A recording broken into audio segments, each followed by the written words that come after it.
My name's Ethan.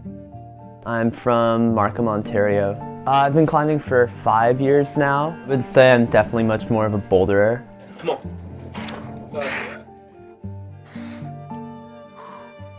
I was at the Hive for like a Youth Boulder Nationals comp in 2020.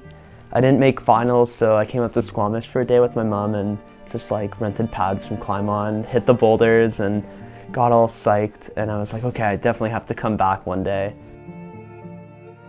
I just can't think of somewhere better for me right now. I think the best part about Squamish is just having so much amazing climbing in all of these different disciplines really nearby. Being able to like work a full day and then drive 10 minutes and be at like one of like the best boulders out there. I've spent the better part of my time here just working like labor jobs like painting or wood finishing, which I found out very quickly is pretty hard to do if you're also wanting to climb hard and be an athlete of some kind. I figured I would kind of look for some work that would be a little more sustainable for myself and also a little bit more fun and a good environment to work in with really fun people. And I obviously like knew a lot of people at Climb On already, and there were a lot of like really interesting people on the team with all different backgrounds in the climbing world. So I figured the team itself would already be pretty fun to work with, and then on top of that, being in an environment where I can kind of learn about all different types of climbing and really be surrounded by climbing without having to actually climb would kind of like keep me psyched and busy without having to actually climb.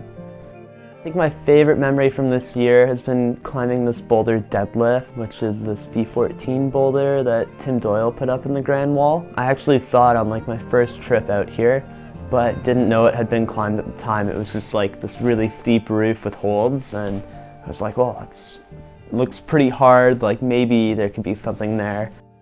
When I was planning to move out here, it was kind of like, all right, like maybe I'll think about trying this thing now, like now that I'm going to be living there. So I spent like 4 or 5 days trying it in the spring, and then it didn't take long before I found out Tim had already climbed it, which got me kind of psyched to be like, all right, it's been done, like I know it's possible. So I spent maybe another couple days on it that season, and then I ended up like blowing my A4 pinky finger on the pulley, or on the problem.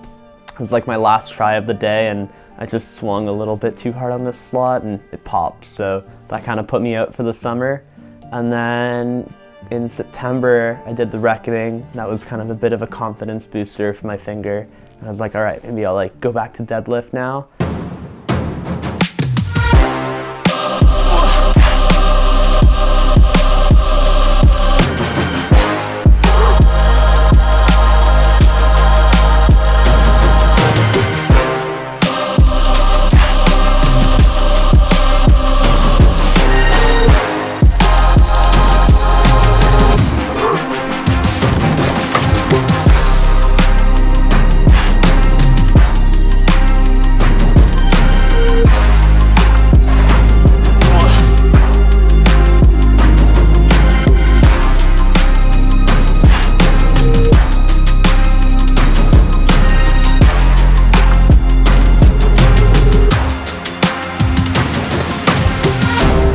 All of a sudden I'm on top of like the 30-foot slab, just like, oh God, I don't know how I got here.